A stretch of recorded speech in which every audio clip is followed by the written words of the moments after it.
नमस्कार मित्रों, भगवत चर्चा में एक बार फिर आप सबका स्वागत है। हम लोग भगवत गीता के 18वें अध्याय पे चर्चा कर रहे हैं। इस अध्याय का नाम है मोक्ष संन्यास योग। मोक्ष का अर्थ हम लोगों ने कई बार जाना कि मोह से क्षय हो जाना ही मोक्ष है। मोक्ष चेतना की वह चरम स्थिति है जहां पे न सुख है, न दुख है, न पाप है, न पुण्य है, न अच्छा है, न बुरा है। जो कुछ भी है वो सत्य स्वरूप है, चित्त स्वरूप है, आनंद स्वरूप है, चिदानंद स्वरूपम। तो चित्त की उस परम दशा मोक्ष को कैसे अटेन किया जाए, कैसे प्राप्त किया जाए, कैसे अनुभव किया जाए, उसके लिए संन्यास ही मार्ग है।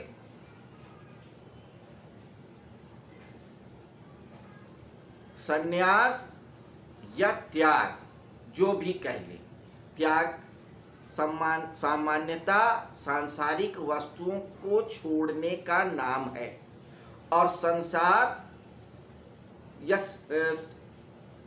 की सब चीजें छोड़ना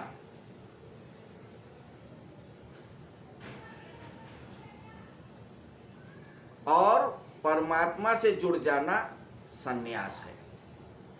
सब कुछ छोड़ने का अर्थ यहाँ पे कर्ता के भाव से है, अहंकार से है, कर्मों के प्रति जो आपकी लिप्सा है, लालसा है, सुख पाने की चाह है, उसको छोड़ने से है। तो त्याग और संन्यास में यही डिफरेंस है। त्याग जब हम किसी एक वस्तु को पाने के लिए दूसरी वस्तु को छोड़ते हैं भौतिक सत्ता की, तो वो त्याग है। कल हमें इंजीनियर बनना है, पढ़ाई करना है, तो सुबह की नींद को त्याग करना है। दुनिया हमें बहुत अच्छा समझे, बहुत दानी समझे, उसके लिए हमें अपनी सुख सुविधा में कमी करके अपनी चीजों को भी दूसरों को उपयोग में देना, दान में देना ही त्याग है। तो बदले में हमको मान मिलता है, सम्मान मिलता है। तो जब आप किसी वस्तु को छोड़ करके किसी सांसारिक वस्तु की या भाव की इच्छा करते हैं तो वो त्याग है।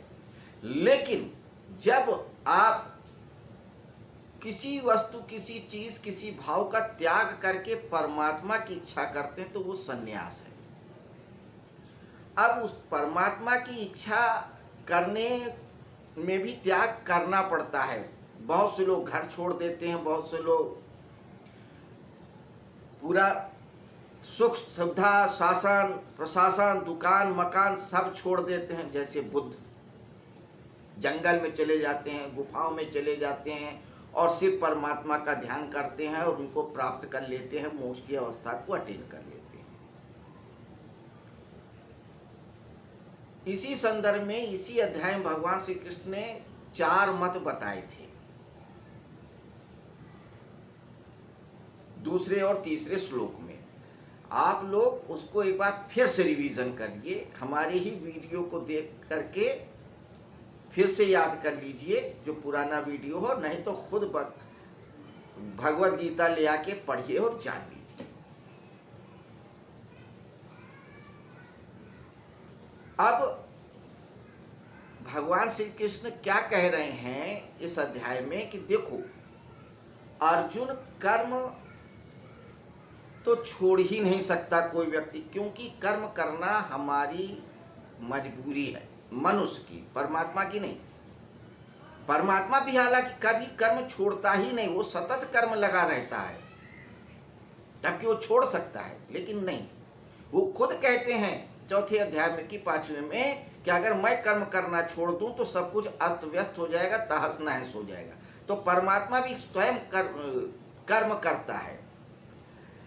लेकिन वो ये कहता है कि कर्म तो करो लेकिन कर्ता का भाव ना रखो, वही संन्यास है, वही मोक्ष की स्थिति है। उसी संदर्भ में उन्होंने बहुत सारी बातें बताई कि त्याग कितने प्रकार के होते हैं, बुद्धि कितने प्रकार की होती है, धृति कितने प्रकार के होते हैं, कर्म कितने प्रकार का होता है, ज्ञान कितने प्रकार के होते हैं, ये सब बताया। तीन तीन प्रकार के होते हैं। क्यों? क्योंकि सब कुछ त्रिगुणात्मक है, पूरी प्रकृति त्रिगुणात्मक है, सत रज तम से परिपूर्ण है।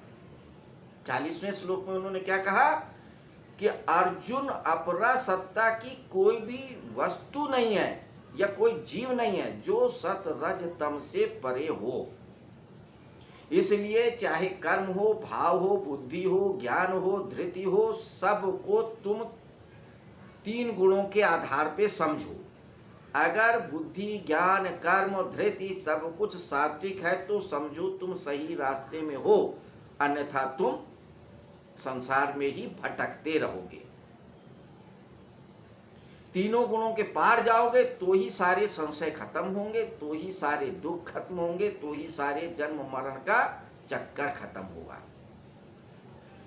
फिर उन्होंने इस प्रकरण को समाप्त करके 18वें श्लोक से लेकर 40वें श्लोक तक नया प्रकरण शुरू किया था और ये कहा था कि अर्जुन, इन तीनों गुणों के आधार पे ही या इन तीनों गुणों के वजह से ही मनुष्य को तीन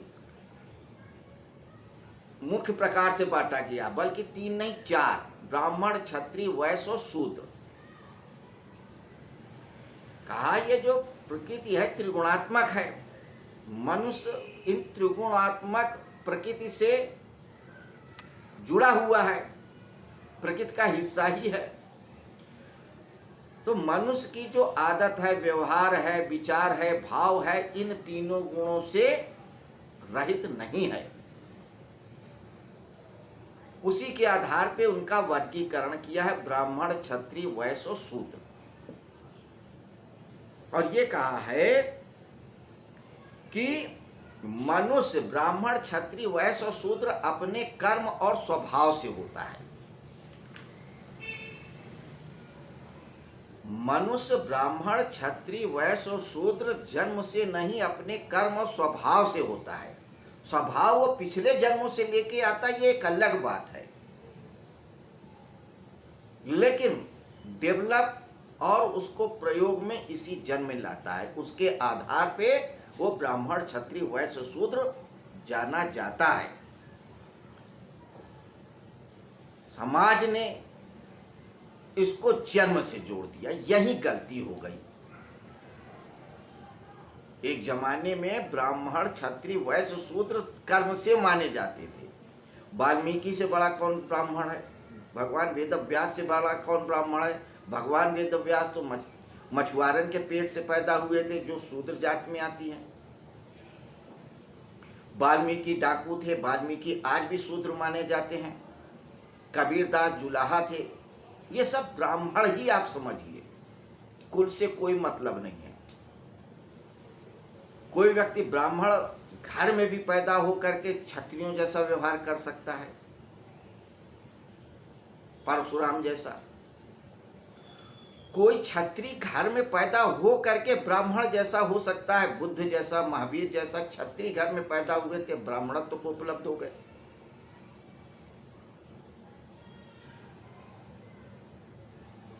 तो स्वभाव कर्म ही मनुष्य को ब्राह्मण, क्षत्रिय, वैश्य, शूद्र बनाते हैं, जन्म नहीं बनाते हैं। ये बात आप गांठ बांध लें। जिन लोगों को इस बात का ईमान है कि मैं क्षत्रिय, मैं ब्राह्मण, मैं वैश्य, वो भूल करते हैं, वो अहंकार कर रहे हैं। और अहंकार और भूल मनुष्य को अच्छा फल नहीं देती है। अब आते हैं हम 42वें श्लोक पे चर्चा करने के लिए, जिस पे आज हम बात करेंगे। तो पिछले श्लोक में उन्होंने क्या बताया था कि मनुष्य स्वभाव व कर्म से ब्राह्मण, क्षत्रिय, वैश्य, शूद्र 4 विभागों में बांटा गया। और ये 4 विभाग तीन गुणों के आधार पे हैं। जिनके अंदर सतगुण की प्रधानता है वो ब्राह्मण कहलाए, जिनके अंदर रज गुण की प्रधानता है और सत की भी प्रधानता है वो क्षत्रिय हो गए, जिनके अंदर रज और तम की प्रधानता है वो वैश्य हो गए, जिनके अंदर सिर्फ तम की प्रधानता है वो शूद्र कहलाए। तो चार मोटी मोटी कैटेगरियां हैं। अब इनकी पहचान क्या है ये भी जान लें। तो सबसे पहले 42वें श्लोक में ब्राह्मण की पहचान बता रहे हैं। वो कहते हैं जिस व्यक्ति के अंदर ये गुण मिले उसे ही तुम ब्राह्मण समझो। क्या कहते हैं? समो दमस्तपा शौचम क्षांतिर आर्जमेव चा ज्ञानम विज्ञानमातिक्यम ब्रह्म कर्म स्वभावजम। समो दमस्तपः, सम कहते हैं मन को जहां लगाना चाहे वहां लग जाए, उस ताकत को कहते हैं, उस शक्ति को कहते हैं। हम और आप अपने मन के हिसाब से चलते हैं, मन हमारे हिसाब से नहीं चलता। मन हमारा एक अंग है, कारण है। जैसे हाथ पैर नाक मुंह ऐसे मन है। मन बुद्धि चित्त अहंकार ये हमारे अंतःकरण है। हाथ पैर मुंह बाहर के अंग है और मन भीतरी अंग है। अब अगर आप कल्पना करें आप हाथ उठाना चाहें और हाथ ना उठे तो आपको कितनी तकलीफ होगी। अगर हाथ ये कह दे कि मेरे हिसाब से उठो, मेरे हिसाब से बैठो, जब मेरी मर्जी होगी तो मैं उठाऊंगा, मेरी मर्जी होगी नहीं उठाऊंगा। पैर कहे जब मेरी चलने की इच्छा होगी तो चलूंगा और नहीं चलने की इच्छा होगी नहीं चलूंगा, तो आप देखिए क्या होगा। आप डॉक्टर पास दौड़ जाएंगे कि मैं बीमार हूं, मेरी टांगे जवाब दे गई हैं, मेरे हाथ जवाब दे गए हैं, मेरे नाक कान सब जवाब दे रहे हैं। आप अपने आप को बीमार समझेंगे। लेकिन मन के बारे में आपका ऐसा ख्याल नहीं है। जब तक बहुत ही बेकार ना हो जाए, सिर्फ मन ही मन की चले। जो विचित्र हैं, जिन्हें पागल कह सकते हैं, उन लोगों के साथ क्या है, जो मर्जी होती है वही करते हैं। मन हो रहा चिल्ला रहे, मन हो रहा लड़ रहे हैं, मन हो रहा भाग रहे हैं, मन हो रहा सो रहे हैं, मन हो रहा हंस रहे हैं। कमोबेश हम भी वैसे ही हैं। आप अगर अपने आपको गौर से देखेंगे तो आप भी मन के ही गुलाम हैं। मन कहता है आज अच्छा भोजन करें, आप भोजन के लिए पड़ जाते हैं। मन कहता है अभी सोया जाए, सुबह ठंडी ठंडी हवा चल रही, आप सो रहे हैं, भले कितना जरूरी काम हो। मन के गुलाम है, मन के हिसाब से आप चलते हैं, आप मन के हिसाब से नहीं चलते। तो जिस व्यक्ति के अंदर इतनी क्षमता हो कि वो अपने मन के हिसाब से चले, अगर उस व्यक्ति के अंदर ये भाव आ गया कि हमें यहाँ आधे घंटे बिना हिले डुले बैठना है और बैठा ही रहे, कुछ भी हो जाए, तो इसका मतलब कि उसके अंदर मन को अपने हिसाब से चलाने की ताकत है। उसे सम बोलते हैं। तो जिस व्यक्ति के अंदर ये क्षमता है कि वो अपने मन के हिसाब से न चल के मन उसके हिसाब से चले, वो ब्राह्मण। दूसरा दम, इंद्रियां। हम इंद्रियों के भी गुलाम हैं, हम इंद्रियों के भी गुलाम हैं। हमारा मन होता है कोई अच्छी चीज देखें, हम उसी को देखते, सिनेमा देख रहे हैं, वीडियो देख रहे हैं, फिल्म देख रहे हैं। आंख गुलाम है, कान वही सुनना चाहते हैं जो उन्हें अच्छा लगता है। गाना पसंद है गाना सुनेंगे, किसी की बात पसंद है बात सुनेंगे। हम कान के हिसाब से सुन रहे हैं, कान मेरे हिसाब से नहीं सुन रहा है। अगर कहीं कोई ऐसी बात हो रही है जो हमको पसंद नहीं है तो चिड़चिड़ा जाएंगे, अरे बंद करो, क्या बकवास लगा रखी है या क्या गाना लगा रखा है, हमें नहीं सुनना ये बातें। क्योंकि आप कान के गुलाम हैं। जरा सा आपके कान की आदत के विपरीत कोई बात सुनने को मिली, आप चिड़चिड़ा जाएंगे। कोई ऐसा दृश्य मिला जो आपकी आदत के हिसाब से नहीं, आप परेशान हो जाएंगे। ऐसे ही जिह्वा है, ऐसे ही नाक है, हर अंग है। मन का भोजन नहीं मिला, आप घर वालों पे चिल्लाने लगे, क्या खाना बना रखा है, क्योंकि आप जिह्वा के गुलाम हो।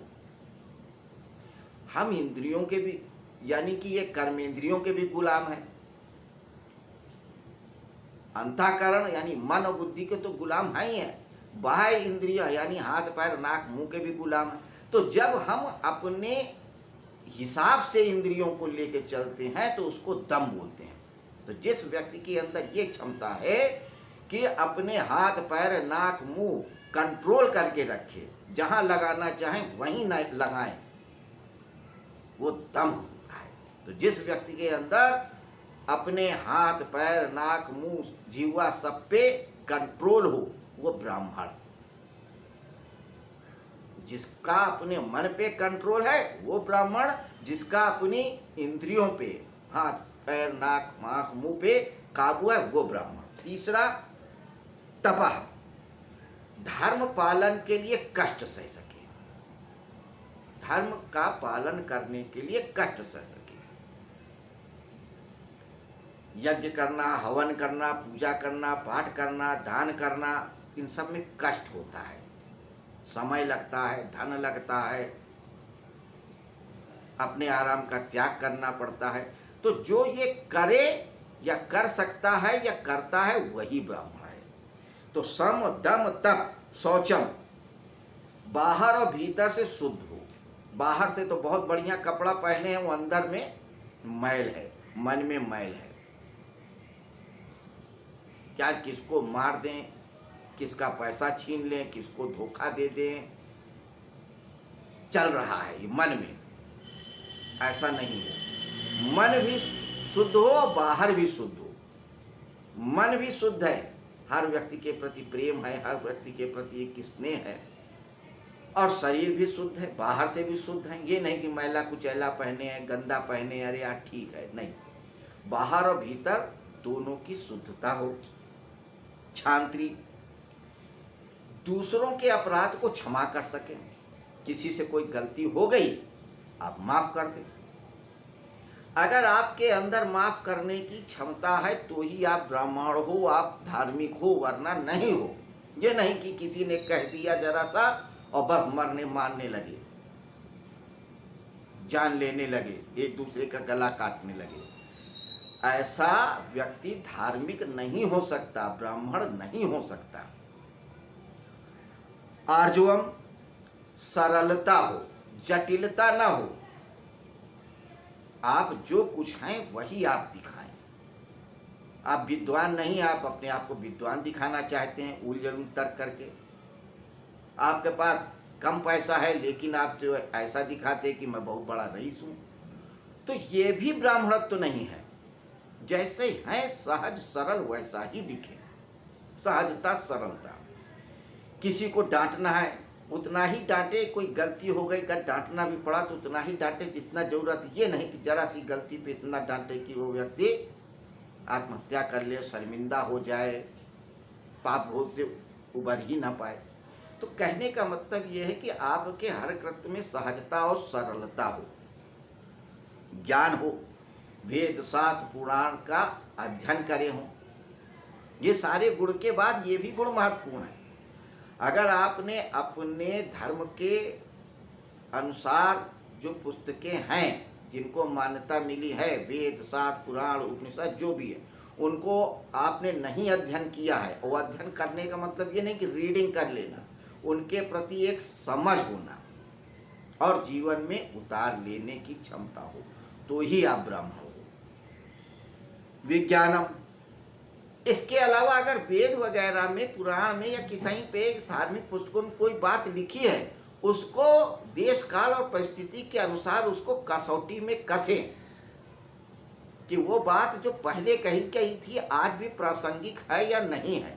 अगर आज के समय में वो बात प्रासंगिक नहीं है उसे छोड़ दें, अगर उसकी प्रासंगिकता के लिए कुछ बदलाव करना है तो उसको कर लें, वही ब्राह्मणत्व है।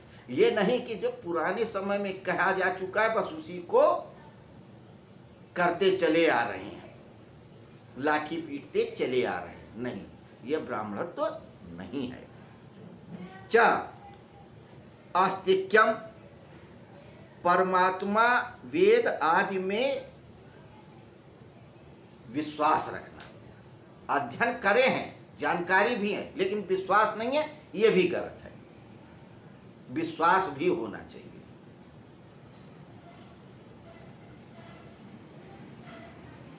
ब्रह्मचर्य स्वभावजम, और उसके अंदर ब्रह्मचर्य होना चाहिए। ब्रह्मचर्य के 8 अंग होते हैं, उन 8 अंगों का पालन करना चाहिए। सिर्फ काम भाव से मुक्ति नहीं कि आप एक ही कृत्य करके आप ना करके आप ब्रह्मचारी नहीं है। आप किसी के प्रति गलत निगाह भी ना रखें। गलत निगाह रखते हैं तो ब्रह्मचर्य टूटा है। तो आप जब इन गुणों को अपने साथ आत्मसात कर लेते हैं, या जिसने इन गुणों का आत्मसात कर लिया है वही ब्राह्मण है, वरना वो ब्राह्मण नहीं है। यानी सम दम तप शौच शांति आर्जवम ज्ञानम विज्ञानम आस्तिक्यम ब्रह्मचर्य, ये 10 गुण होने चाहिए। अगर ये 10 गुण है तो ही ब्राह्मण है, वरना शुक्ला ब्राह्मण शर्मा लिखा लेने से कोई ब्राह्मण नहीं हो सकता। ब्राह्मण कुल का हो सकता है, लेकिन वो ब्राह्मण है ये नहीं कहा जा सकता। हो सकता है उसके पिता दादा बाबा सब इन गुणों से परिपूर्ण रहे हो, तो आप ब्राह्मण कुल के हो सकते हैं, क्षत्रिय कुल के हो सकते हैं, वैश्य शूद्र कुल के हो सकते हैं, लेकिन आप भी हैं, इसके लिए उन गुणों का होना जरूरी है। इसीलिए भगवान श्री कृष्ण कहते हैं कि स्वभाव और कर्म से ही मनुष्य ब्राह्मण क्षत्रिय वैश्य शूद्र बनता है। तो इन 10 गुणों को जाने, अपने अंदर आत्मसात करें, तभी आप अपने आप को ब्राह्मण समझें, वरना आप ब्राह्मण नहीं हैं। कोई भी हो, चाहे मैं हूं चाहे कोई भी हो। तो इस 42वें श्लोक में भगवान श्री कृष्ण ने ब्राह्मण कौन है इसकी विवेचना किया है। ये सारे गुण सात्विक गुण हैं, क्योंकि गुणों के आधार पे ये वर्गीकरण हुआ, तो ये सात्विक गुण है। सम दम तप शांति आर्जवम ब्रह्मचर्य शौचम, ये सब सात्विक गुण है। ये परमात्मा की तरफ ले जाने वाले गुण हैं।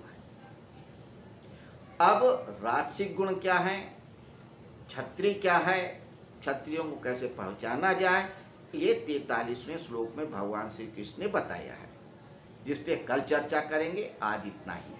भगवत गीता में 700 श्लोक हैं, ये 18वां अध्याय 78 श्लोकों का है। 4 लोगों के बीच ये चर्चा है, धृतराष्ट्र, संजय, अर्जुन और भगवान श्री कृष्ण। धृतराष्ट्र अज्ञान के प्रतीक हैं, अर्जुन मनुष्यता के प्रतीक हैं, संजय दृष्टा भाव और विवेक के प्रतीक हैं, भगवान श्री कृष्ण परिपूर्णता के प्रतीक हैं, ज्ञान के प्रतीक हैं। तो नमस्कार, कल फिर मिलते हैं इसी समय इसी जगह इसी तरह से 43वें श्लोक पे चर्चा करने के लिए। शुभ रात्रि।